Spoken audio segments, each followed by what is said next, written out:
앞선 영상에서 언급드린 교회의 사명을 수행하기 위한 첫 번째 요건은 지금의 교회는 성경에서 말한 참다운 복음을 전하고 있는가에 대한 것입니다. 한국의 많은 교회들은 정말로 감사하게도 성경에서 말하는 참다운 복음의 순수성을 잃어버리지 않으려 부단히 애쓰고 있습니다. 참으로 귀하고 감사한 일입니다. 그러나 안타깝게도 우리나라는 유독 이단과 사이비 종교가 정말 참으로 많습니다. 한국 기독교 이단 상담소 협회에 따르면 공식적인 이단에 속한 신도가 약 200만 명이라고 하는데 참으로 안타깝습니다. 기독교의 이단과 사이비가 유독 많은 이유는 기독교가 진짜이기 때문이라고 저는 생각합니다. 그러나 이런 공식적인 이단에 속하지 않는 교회라 해도 자신들의 복음이 정말 성경적인가에 대한 통렬한 성찰이 있어야 한다고 생각합니다. 저는 개인적으로 개혁주의 신앙을 토대로 한 교회에서 장로로 섬기고 있습니다. 물론 개혁주의 신학만이 올바른 신학이라고 주장하지는 않습니다. 인간이 만든 신학은 성경의 모든 가치를 다 담아낼 수 없기에 일정 부분 모든 신학이 상호 보완적인 부분이 있다고 저는 생각합니다. 다만 현재 정통이라고 주장하는 교회들 중 상당수가 이 만모니즘에 의한 기복신학, 이 포스트 모더니즘의 영향을 받은 종교 다원주의, 과학주의에 함몰된 유신진화론 등에 매우 심각하게 오염되어 가고 있다고 생각합니다. 이러한 오염된 복음들 중에도 저희는 특별히 기독교인들에게 심각한 영향을 끼치면서도 많은 크리스찬들이 경각심은 잘 갖지 않는 과학주의에 빠진 유신진화론에 대해서만 간곡하게 그 사실을 알려드리고자 합니다.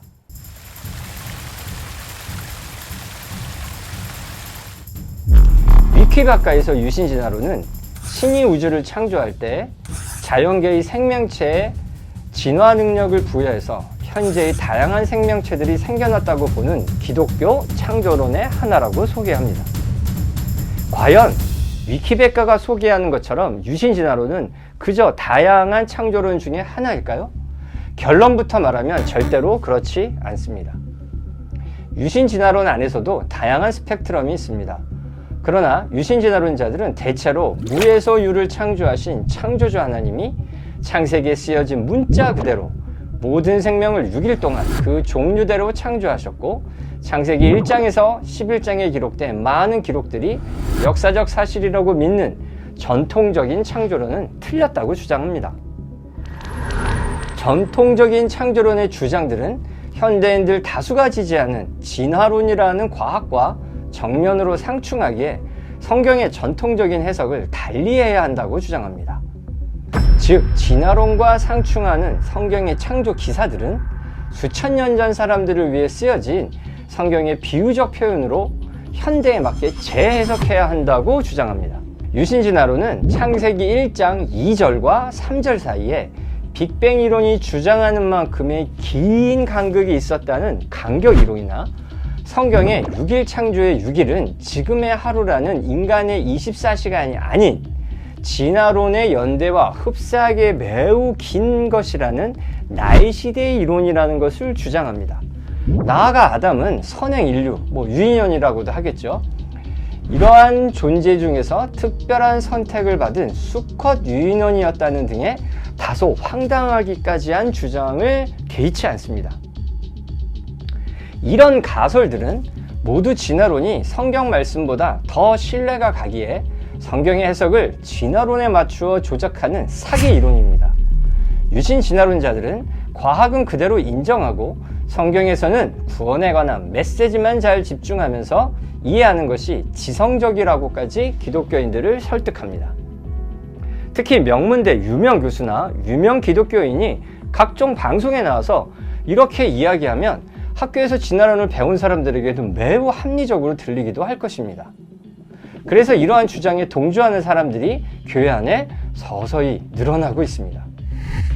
무엇보다 특별히 과학을 전공하지 않은 많은 목회자들께서 과학을 부정하지 않으면서도 믿음을 지킬 수 있다는 달콤한 유혹에 넘어가서 유신진화론을 적극적으로 받아들이거나 소극적 대응으로 전통적인 창조론을 회피해 버립니다.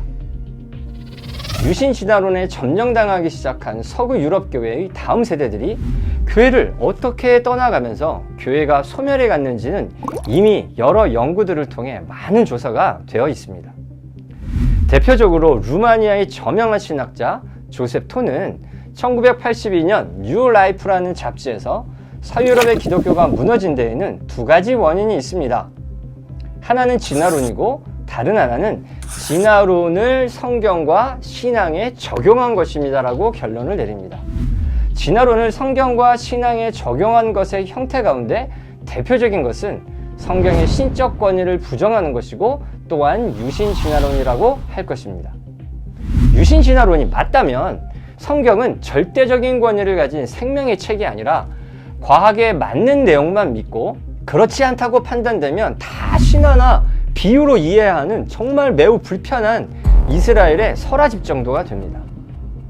유신진화론의 과학적, 신학적 문제점 등을 신랄하게 비판한 많은 좋은 책들과 논문들이 넘쳐납니다. 여기서는 시간 관계상 이 모든 내용을 다 소개할 수 없기에 꼭 한번 읽어보시기를 추천드립니다. 저희가 댓글창에도 이러한 좋은 자료들이나 도서들을 소개해 놓도록 하겠습니다.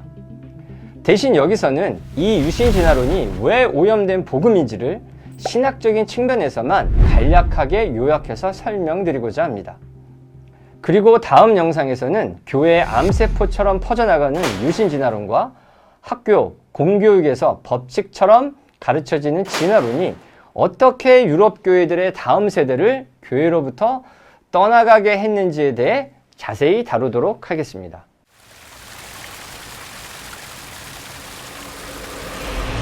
유신진화론이 기독교 정통신학과 대립하는 주요 문제점 4가지만 여기서 소개해 드립니다. 첫 번째, 성경의 권위를 훼손합니다. 창세기 1장은 하나님의 말씀으로 모든 생물을 그 종류대로 창조하셨다고 분명히 기록합니다. 하지만 유신진화론자들은 자연적 진화 과정을 통해 생명이 점진적으로 발전했다고 가정하며 성경의 창조 서술을 비유적이거나 또 신화적인 이야기로 해석합니다. 그러나 창세기의 창조 기록이 단순한 비유라면 성경의 다른 역사적 사건들, 노아의 홍수, 바벨탑 사건, 출애굽 사건들도 신화로 해석될 수 있습니다. 결국 이는 성경 전체의 권위를 약화시킵니다. 이렇게 현대과학과 맞지 않아 성경 해석을 왜곡하기 시작하면 성경 속의 초월적 사건들은 모두 신화이거나 비유적 서술이 됩니다. 예를 들어 예수님의 부활도 초자연적인 사건이기 때문에 단순한 상징으로 해석할 가능성이 커집니다. 이는 기독교 신앙의 핵심 진리인 구원과 부활 신앙마저 약화시켜버립니다. 두 번째, 아담과 하와의 역사성 문제입니다. 기독교 신앙에서 아담과 하와는 하나님이 직접 창조하신 최초 인간이며 하나님의 형상을 따라 특별하게 지음받은 첫 인류로서 둘째 아담이신 예수님과 함께 너무나 큰 신학적 의미를 가집니다. 하지만 유신진화론은 아담과 하와를 역사적 인물로 인정하지 않기에 신학적으로 심각한 문제들을 초래합니다. 신약 성경조차 예수님께서 아담과 하와를 실제 인물로 언급하셨으며 사도 바울도 아담을 인류의 조상으로 기록합니다. 세 번째, 원죄와 예수 그리스도의 구속 사역과 십자가의 의미를 왜곡합니다. 성경은 아담의 불순종이 원죄의 기원이 되었으며 이로 인해 모든 인간이 죄성을 가지게 되었다고 가르칩니다. 하지만 유신진화론은 인류가 점진적 진화를 통해 발전했다고 가정하므로 어느 특정한 시점에서 인간이 도덕적 존재가 되었고 죄를 짓게 되었는지를 명확하게 설명할 수 없습니다. 진화론적 요건에서는 인간의 본성이 생존 경쟁과 자연 선택의 결과일 뿐이며 타락 이전의 완전한 인간 개념이 성립할 수 없습니다. 이는 기독교 신앙의 핵심 구속 교리를 흔들게 됩니다. 예수님의 십자가 희생이 왜 필요한지도 불분명해집니다.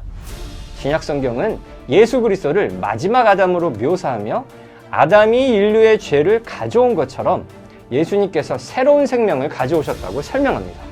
하지만 유신진화론은 아담과 하와의 역사성을 인정하지 않거나 원죄 개념을 약화시키므로 예수님의 십자가 희생의 필요성을 모호하게 만듭니다.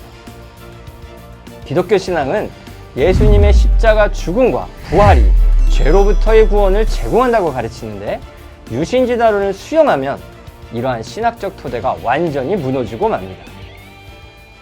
네 번째, 결국 유신진화론을 받아들이면 하나님의 창조 섭리를 이해하는 방식이 왜곡될 수밖에 없습니다.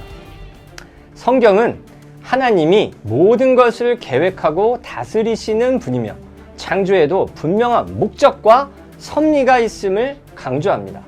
그러나 진화론은 본질적으로 무작위적 과정이 생명체의 발전을 이끌었다고 주장합니다. 이렇게 되면 6일 창조 기간 동안 창조주가 선포한 보시기에 좋았더라 라는 표현은 죄가 들어오기도 전에 진화를 위해 몇십억 년 동안 죽어갔던 그 수많은 죽음을 하나님이 보시기에 좋았다고 하신다는 이해할 수 없는 해석이 됩니다.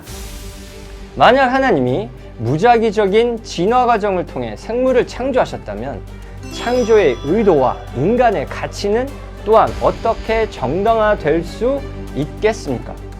또한 인간이 하나님의 형상대로 창조되었다는 성경의 가르침도 의미를 잃어버리게 됩니다. 결국 유신진화론을 받아들이면 하나님의 창조 섭리를 이해하는 방식이 왜곡될 수밖에 없습니다. 이 유신진화론이 한 발만 더 나가게 되면 하나님이 세상을 진화의 방법으로 창조해 놓고 우리와 관련 없이 멀리서 지켜만 보시는 타자로서의 창조주가 되는 사이비 철학이 됩니다. 이러한 유신진화론이 가능성이 있는 신학 중 하나로 받아들여진다면 기원에 관한 현대 주류과학이라는 진화론과 충돌하지 않기 때문에 당장은 마음이 편할 수 있을지는 몰라도 그것은 기독교 신앙 자체를 무력화시키는 시발점이 됩니다. 유신진화론은 결국 성경의 역사성과 신뢰성에 큰 흠집을 내기에 절대적 선을 거부하는 포스트 모더니즘의 강한 영향 아래 있습니다. 그리하여 성경만이 유일한 구원의 길을 제시하는 계시가 아니며 다른 종교에도 구원이 있다는 식의 종교다원주의로 미끄러질 우려가 매우 큽니다. 따라서 유신진화론은 단순히 여러 신학 중 하나가 절대로 아닙니다. 오염된 신학 중에서도 매우 치밀하게 설계된 무서운 가짜 복음으로 기독교를 안으로부터 무너뜨리는 사단의 성공 전략이라고 생각합니다. 따라서 한국교회가 먼저 이러한 유신진화론과 같은 가짜 복음에 물들어가는 것은 아닌지 정말로 돌아봐야 합니다. 우리는 예수님의 무서운 경고를 새기며 다음 세대와 선교 대상자들에게 올바른 복음을 전해야 합니다. 누구든지 나를 믿는 이 작은 자들 중 하나라도 실족하게 하면 차라리 연자 맷돌이 그 목에 매어 바다에 던져지는 것이 나으리라. 마태복음 18장 6절 말씀입니다.